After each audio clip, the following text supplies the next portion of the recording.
mal e todo mundo quer ser menos estressado. Mas com a vida corrida de hoje em dia, quem que consegue, de fato, reduzir o número de compromissos e aplicar isso no dia a dia?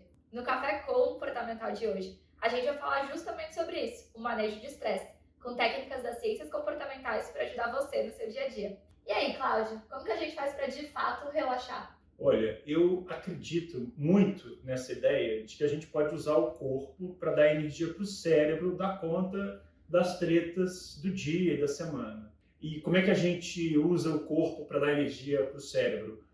Com uma rotina de alimentação saudável, balanceada, nutritiva, comida de verdade, com uma rotina de atividade física, exercícios regulares e, sobretudo, com uma noite de sono reparador. São coisas que a gente vai construindo aos pouquinhos, né? Conserta uma coisa, depois constrói outra coisa, depois ajusta outra coisa, para ao longo do tempo, com pequenas mudanças feitas ao longo das semanas, ir compondo, né, uma resiliência maior, uma capacidade maior de dar conta de lidar com o estresse e ser menos susceptível a essas interferências do ambiente. Muito interessante isso, desses 3 pilares como um tripé pra gente dar conta, né, das demandas do dia a dia e não entrar talvez como algo concorrente, Sim. com mais uma responsabilidade, né? Ainda tem que inserir atividade física, ainda tem que pensar em alimentação, mas sim colocar isso como a base pra gente conseguir dar conta de tudo. Essa ideia é minha.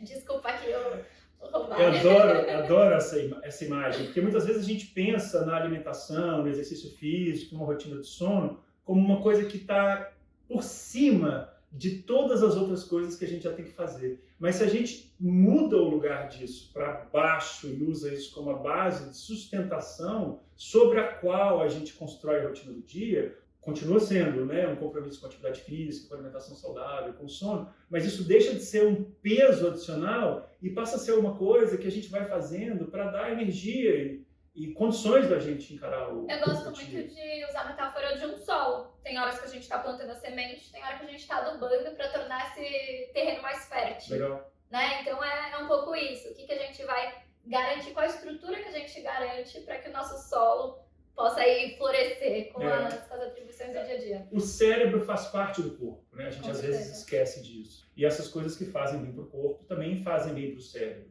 Tem esse aspecto, inclusive, da respiração, que eu acho muito bacana também, né? Tem uns estudos recentes que mostraram que, quando comparou-se pessoas que tomaram medicamentos para combater a ansiedade e pessoas que colocaram em prática exercícios de respiração, estilo meditação, atenção plena, mindfulness, a taxa de sucesso na melhoria, né, no alívio dos sintomas da ansiedade foi equivalente, parecido. Legal. Então, eu acho muito bacana essa ideia de que todo mundo precisa saber disso. Todo mundo precisa saber que existem exercícios, por exemplo, de respiração quadrada ou de atenção plena, que fazem com que a gente consiga reduzir os níveis de ansiedade sem precisar tomar remédio.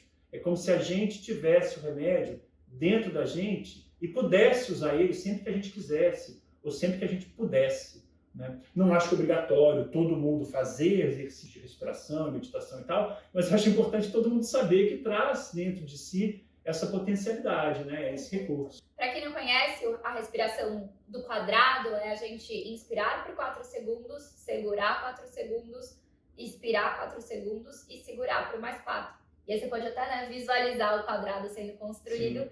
E ajuda aí naquele momento de estresse agudo. Aconteceu aqui uma briga no trabalho, uma questão no relacionamento, algum fator que me gerou essa resposta, então eu aplico isso como uma técnica. Boa.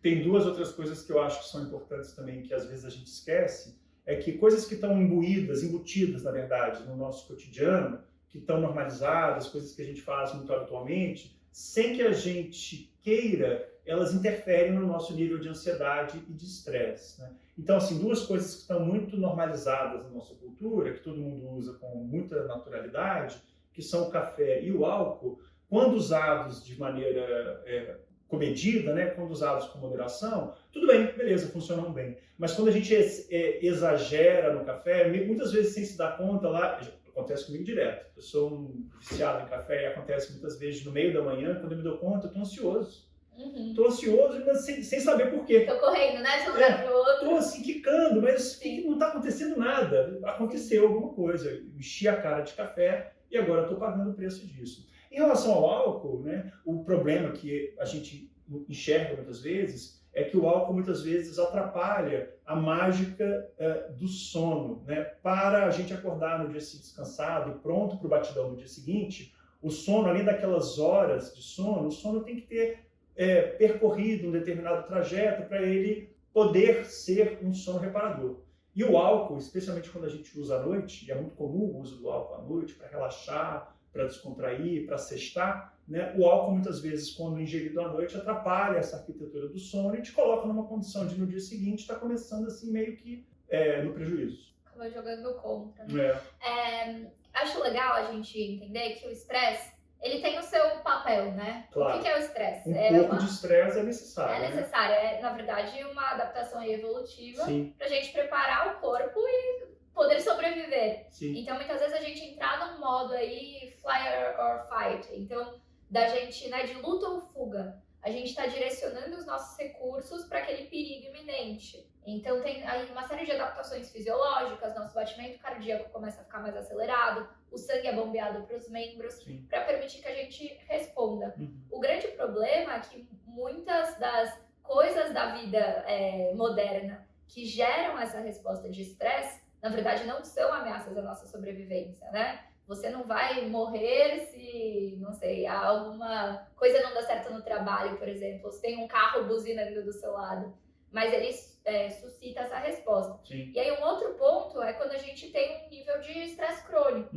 Ou seja, a gente está constantemente com os níveis de cortisol elevados, por exemplo. O que gera aí, por exemplo, faz com que a gente acabe comendo mais. Então teve um estudo que a gente leu essa semana, né, dos microestressores que fazem com que a gente coma aproximadamente 100 calorias a mais por refeição. Sim. Ou mesmo como a gente processa essa comida.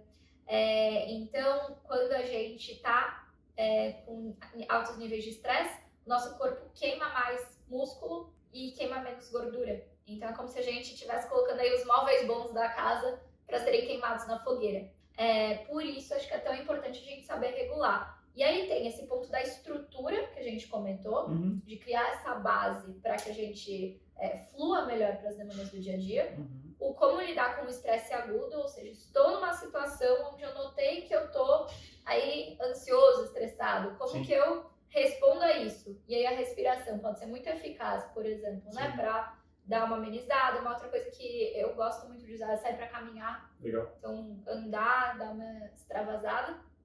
E um terceiro ponto legal é como a gente encara o estresse. Então, teve um estudo feito com executivos que mostrou que se as pessoas, né, os executivos encaravam o estresse como algo nocivo, isso tinha tinha malefícios, né, mais intensos do que se fosse encarado como algo que estava se preparando para uma performance melhor, de encarar como um desafio. Enxergar aquela sensação de estresse como uma sinalização não necessariamente de uma ameaça, mas eventualmente de uma oportunidade, né? Alguma coisa que sinaliza para a gente sobre uma coisa nova, excitante que está vindo para a gente fazer, né? Essa coisa da perspectiva, né? Do ponto de vista. Ver aquele evento estressor não como uma ameaça necessariamente, mas como uma oportunidade, né? Perfeito. Eu estou lembrando aqui agora, Flora, que é muito comum que as pessoas estressadas sintam a necessidade de serem mais produtivas, de serem mais eficazes no trabalho,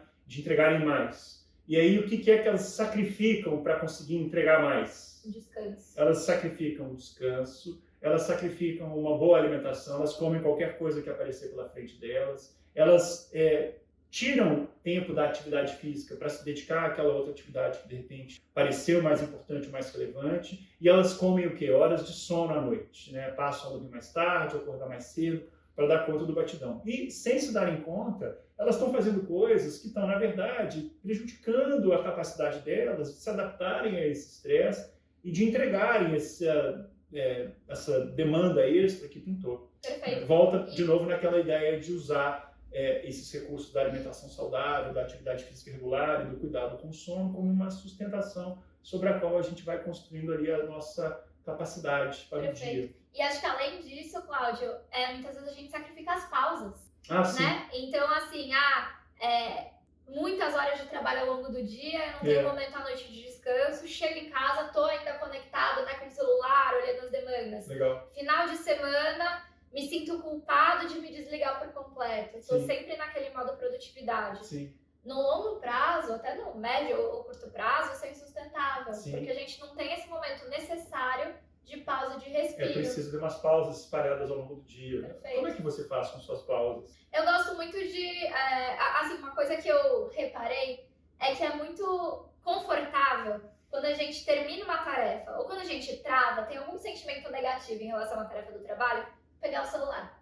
Sim. É aquela dopamina rápida, claro. Né? Aquele estímulo lá. Micro-recompensa. Micro-recompensa, só que isso é péssimo, porque o celular é mais um estímulo. Sim. Né? Não é um descanso, na verdade. Não é um descanso. Então, uma coisa que eu acho que é crucial é quando a gente está fazendo uma pausa no trabalho, de fato, levantar, beber água. Pausa. Pausa, exato. E aí tem também aquela questão da hidratação que leva ao brain fog. Sabe quando você se sente assim, meio confuso, nebuloso? Muitas vezes isso é falta de água. Então, de fato, usar essas pausas para levantar, para se hidratar. Dar uma voltinha. E zerar a cabeça, não fazer coisas. Entendi. E acho que na vida moderna a gente tem muita dificuldade de lidar com o tédio, né? De aceitar 2 minutos sem fazer nada. Eu tava conversando com um cliente essa semana, a gente tava falando sobre o exercício da academia.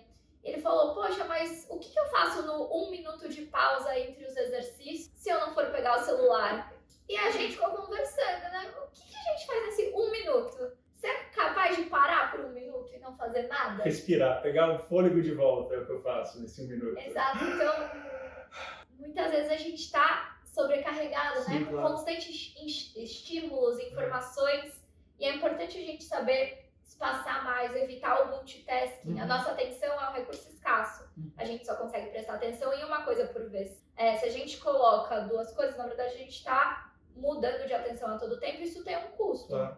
Então, se atentar também na dinâmica de fluxo assim, de coisas na nossa vida, acho que ajuda a manter os níveis de estresse mais alinhados. Menos é mais, né? Exato. Muito bom. Então, se você se identificou com essa queixa do estresse, a gente te convida para vir para uma consulta comportamental para, se não ajudar em nada, pelo menos essa pausa necessária no seu dia a dia. Um abraço e até a próxima.